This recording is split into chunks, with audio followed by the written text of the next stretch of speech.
2 o'clock. Good afternoon, everyone. My name is Terry Jackson. I'm the lead for the OSEP technology program. And this call today is regarding the 2016 GPRA performance measures. So I appreciate everyone taking the opportunity to be on the call. This is my first time talking to you about the measures. I know in the past, Mike Slade, who recently retired, was presenting to you about the program measures, so I'm excited about this opportunity to be able to do so. And I know that most of you, if not all, have already participated in the GPRA sample and the webinar before, so this is familiar, but each year we like to provide more clarity on what you need to submit and why for our OSEP technology program GPRA performance data collection. So I'm going to go ahead and get started. So if I can ask you to, it sounds like most of you already have, just to mute your phones by pressing *6. We're going to save all the questions until the end. You also have the ability to, if you wanted to, type questions in the chat box. But one of the reasons why we changed the links was to have an opportunity to open the lines up at the end so that you can just talk to us directly. We also have on the call our contractor from the study group, Larry Law and Patty Barexis. So as we're going along, just take some notes for yourself. If there's anything that I said that was unclear or you'd like some more clarity about, save your questions until the end, and we'll hopefully be able to answer all. So as I said before, the objective of today's call is just to bring more awareness about the program measures, performance measures, and talk about the collection process, analysis, and the reporting of the GPRA measures. So, so you should have already received an email from the study group about the GPRA samples, which will be a sample of the products that you'll need to submit to the study group. And the reason why we ask you to do that is it helps us to assess our OSEP technology program performance and improvement. It also helps us to justify our program funding to Congress. And we also work closely with our Office of Management and Budget to determine how we're doing and how we'll be assessed. So the samples of the products and the services that each project will provide helps us to know just how well we're doing, which is the goal of our program, and to improve the results for toddlers, children, and youth and disabilities. So the objectives is to improve the quality and also to improve the understanding of the expectations of this year's GPRA reporting process. So there are 3 measures that we'll be looking at and some additional measures, but I want to talk first specifically about what the 3 measures, as you're quite familiar with. It's the annual measures of quality, relevance, and usefulness, which are measures 1, 2, and 3.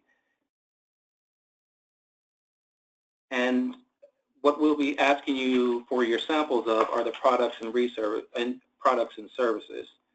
And I just wanted to go over specifically what the product and the service is. And what we consider a product is a piece of work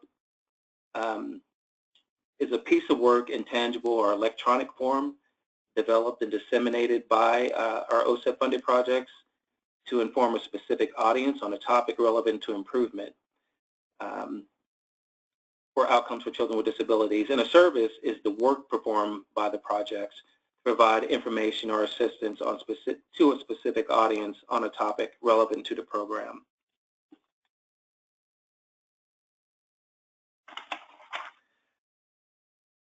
So now I want to go into a little bit more detail about the program measure. So when it comes to high quality, there are 3 things that the review panel will be looking at. But first we define quality as the degree to which the product content or the content delivered through the service is consistent with current research or policy. And our panel review review panel will be assessing the quality of each product and service on 2 criteria. And the criteria, they measure the criteria on a 4-point scale. And the scale ranges from 0, from very low, to 3, which is very high. And they're looking at 2 parts. The substance, does the product content or the content delivered through the service reflect evidence of conceptual soundness and quality, grounded in recent scientific evidence, legislation, policy, or accepted professional practice? And communication. Is the product content or the content delivered through the service presented in such a way so as to be clearly understood as evidenced by well-organized and free of editorial errors and appropriately formatted?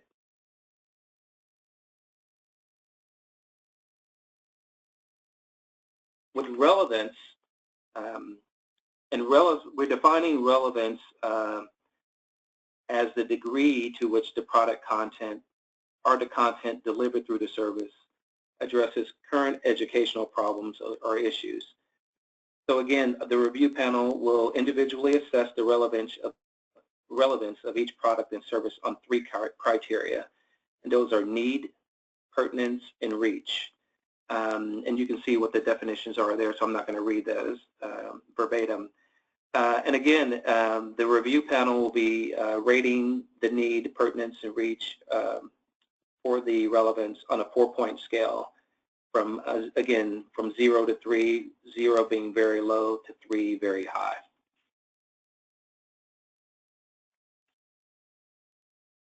And then there's usefulness. And we define usefulness as the degree to which the product content or the content delivered through the service can be readily and successfully used by consumers. And again, the reviewers will be looking at 2 criteria: the ease and the suitability. And again, they'll be using the review panel will be assessing it on a 4-point scale from 0 to 3.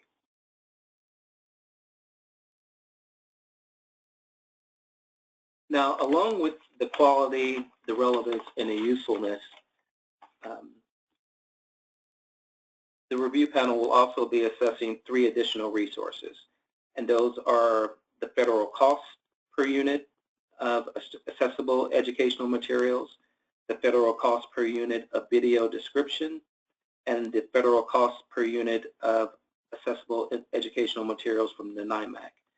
Measure 4, federal cost, is specifically referring to Bookshare.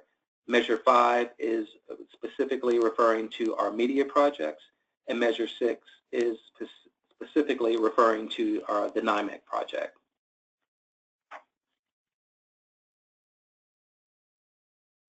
Now, these cost measures, although we report them, they're listed in our Dear Colleague letter, we don't ask you to report these in the APR. So this is how we go about collecting the information for the cost measure with the support of the study group. So I just want to provide a little bit overview of this data collection and how it will be analyzed in the reporting process. So you should have already received an email from the study group with a packet of information regarding the collection process and the product and service description, as well as any additional supporting materials that you'll need to submit for the review. And I believe that went out last week. So they'll be asking you, along with the quality, relevance, usefulness, a sample of that. They'll also be asking you, so the quality, relevance, and usefulness constitute a consensus of all of our media services projects and any grants receiving funding in 2016. We don't ask of any information from projects in their first year of operation.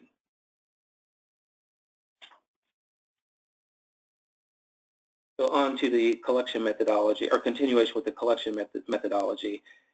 For the 327 grants, the study group first asked for a list of up to 10 new products and 10 new services that you released in 2016. And they randomly select one item from each list. These are the new product and new services that will be reviewed when developing your list. So remember, when you do that, you don't need to include 10 new products and services. 10 is just the maximum focus on the listing of the major products and services that you released in 2016. Some examples of the products can include software or hardware products, journal or informational articles, research reports, booklets, pamphlets, any pamphlet except no marketing brochures about your projects aren't included.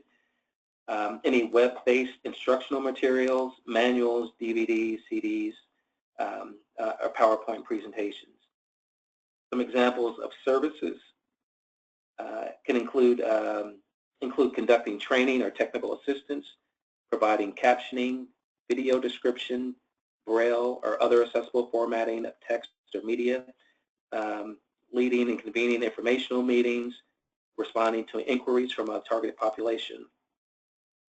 And for the purpose of this performance measurement review process, maintaining a website is not considered to be a product or a service.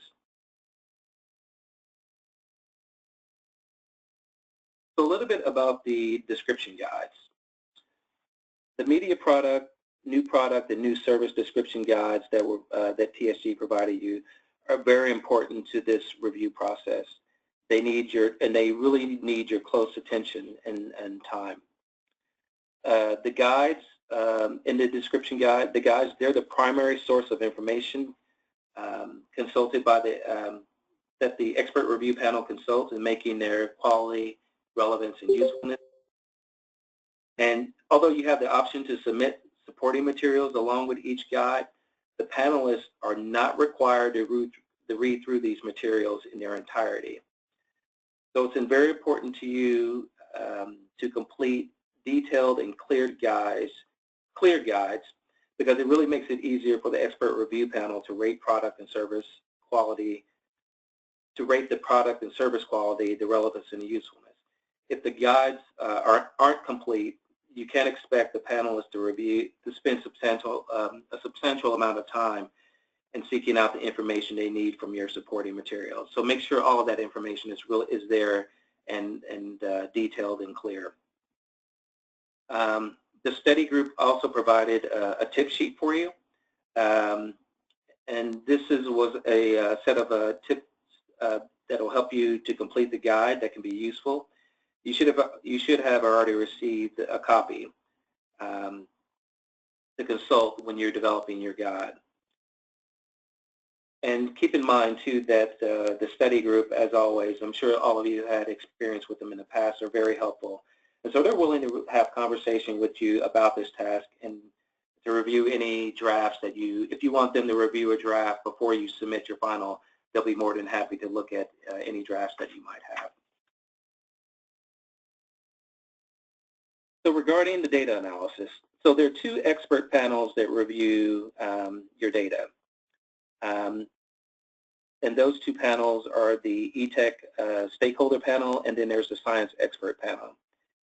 If your product or service is identified as evidence-based, which means it's grounded in content derived from empirical research, then those products and services will be reviewed by the science panel.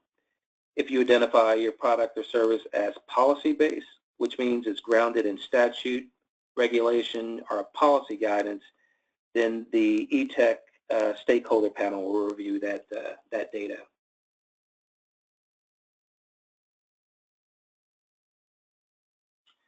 So again, as I said before, the scale that the review panel, each of the review panels will be rating it on is a scale from 0 to 3, where 0 is very low and 3 is very high.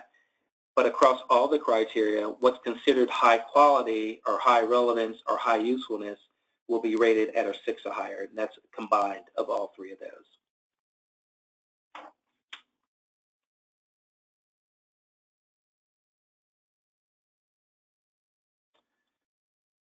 So just to give you a sense of this, of the time frame, because sometimes I think people aren't aware of how much time it really does take to pull all of this together. So we really begin this process earlier in the year, meeting with the study group and kind of talking to them about the process and what they need to do as far as getting information from us before we present information to you, for example, in this webinar that I'm sharing with you today. And also by the time they get the information, they send information out to you and have the review panels look at it. And then at the end of, once they collect the information, they then submit it to us. And then that's sometime late in September or October. And then we have to submit that information to our Office of Planning and Evaluation, which happens in end of September, beginning of October. And then by October, November, it goes into our Office of Planning, Evaluation, and Policy Development. So it's a really kind of long process, not only to really understand what is it that they'll need to be gathering from you as projects, but also what's the next step after they gather the information from you. So by the time, even though this is 2016 data and now we're in 2017, we won't have that information until close to the end of 2017 for the 2016 information that you're gathering. So it is a rather long process, but it's a necessary process. So I just wanted to give you some sense of how long it takes of this information. And usually, even though we don't have a project directors meeting this year, and our next subsequent project directors meeting will be 2018, I hope to be able to present information to you about what we gathered from previous years. So that kind of gives you a sense of just of the kind of the timeline it takes for being able to collect the information for you in our work with the study group. So again, I know this is, for some of you, this is information that you're already familiar with, and I hope that I didn't go too fast, but at least some of the information was clear. But I want to be able to open it up, so if you have questions or there's something that I stated or said that wasn't as clear that you like more clarity about, you can unmute your lines by pressing *6. I also, on the line as well, is Patty Barexis and Larry Law from the study group.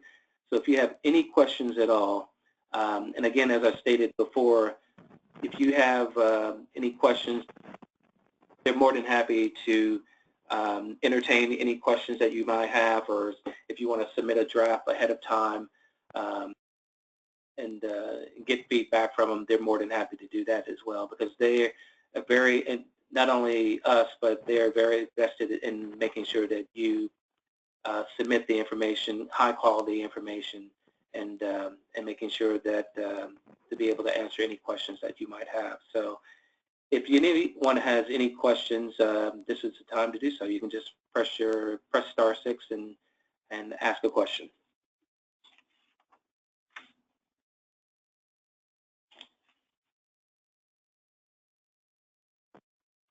Hi, this is Wendy Sapp with Bridge Multimedia. Wendy? Can you hear me okay? Hi, yeah, I have a question about when the reports are evaluated. Is there any way that we can get feedback to know what scores we receive? I don't remember ever getting that in the past. Patty, can you say when that information, I think in the past what we've been doing is trying to make sure that once we have all of the information is that we get information back to you. But one thing I just want to be clear about, this is based on a program, so it's not about your individual projects. We're not judging your individual projects. All of the information that all of you submit is representative of the program. So it's not about your project specifically, it's about the program. But I want to be sure when Go ahead. I want to be sure when I write this report that I'm presenting it in a way that is giving you the information that you need, and getting that feedback on my report would help me to do that, to be sure, if I'm not putting it in clearly enough for you guys, then it's going to be a lower score, and then I can know next year what that I need to be writing this report in a different way so that I'm getting the information across. So that's my thinking behind why it would be helpful to have those scores. Sure. So I think, as I said before, the study group is open. If you wanted to submit a draft, or if you had any questions ahead of time, you can submit a draft, and you can get feedback from them as well. And I know Patty and Larry are on a call. Is there anything, Patty or Larry, that you wanted to add to Wendy's comment or question? Wendy, this is Patty Barexis. Can you hear me? I can. Thank you, Patty, for stepping in. All right. Well, I heard two questions. The first is, can you get feedback from OSEP in terms of what your numerical scores were for panels? And doing that is entirely the discretion of OSEP. I think Terry's right to caution that this is really an investigation looking at the quality, relevance, and usefulness of the ETechM2 program. And with resources, we're not able to sample enough of your new products and new services to make it relevant to a particular project. So that part, I'm actually bouncing the ball right back to OSEP. And they have done that in the past. Sometimes they've used trend data, and they've talked to the group of projects about the comments and rationale statements that were given by the panel. And one of the things that the panelists have consistently said is that guides that are clearly written and that are complete and are really speak to every one of the prompts in a very clear manner, this really good alignment, make it easier for them to rate quality, relevance, and usefulness, and frankly, influence the scores, influence the rating, because the information is there, it's germane, the argument is strong, and it's easy to find. So that's why this year we decided to put a focus on seeing if there's anything that we, as OSEP's technical support contractor, can do to help you produce a really high-quality guide. And that's the second question I heard from you, saying, well, I do this every year, and if I'm not doing it in a very helpful way or a clear way, then I'd like to know how I might improve. And there I would say take Terry up and take us up on our offer to look at a draft or to ask us questions. And here's a hint. Because you guys are used to doing these guides, if you look at your description guide, and I'm just going to take relevance as an example. Under relevance, you're asked 3 questions about the relevance of your product or your service. Those are exactly the questions the panel has to ask. They're almost word for word.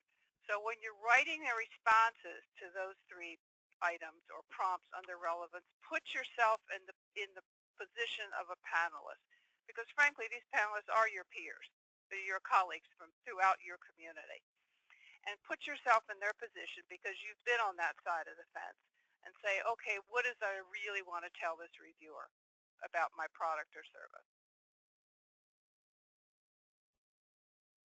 Thank you very much. Sorry. Terry and Patty, I just want to support my Bridge Baltimore, my colleague here, in that I do understand what the purpose of the guides are, and I understand how important it is to write the guides clearly, but I just want to say it is useful to us to get the actual feedback. It's another independent source of evaluation. Things that were selected by the study group may or may not be things that we have sent out to our own independent reviewers. So, there may be a reason not to share those with us, but, I just want to sort of have another vote toward, if in the future you can make these available to us, I think the projects would in fact find the feedback useful. Okay. And I'll definitely make a note of that too for all of you if you want feedback on your individual projects.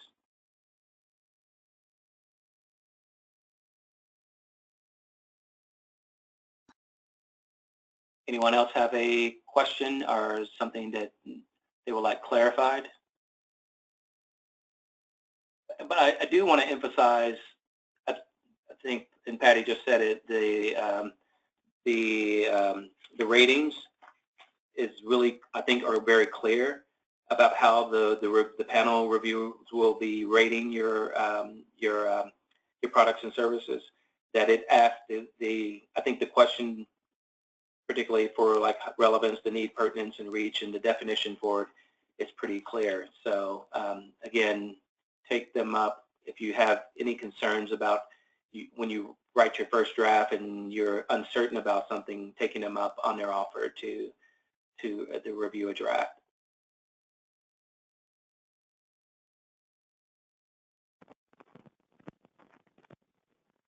Anyone else have a question they would like to pose?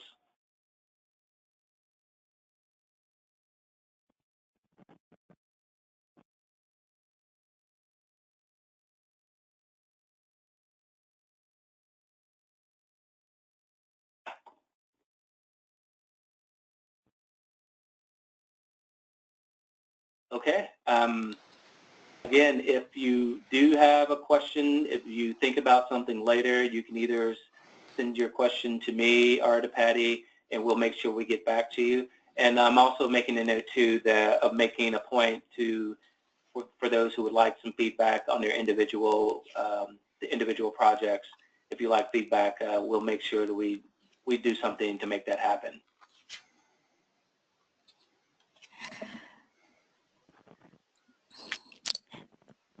Well, thanks for all the information. Okay, thanks everyone.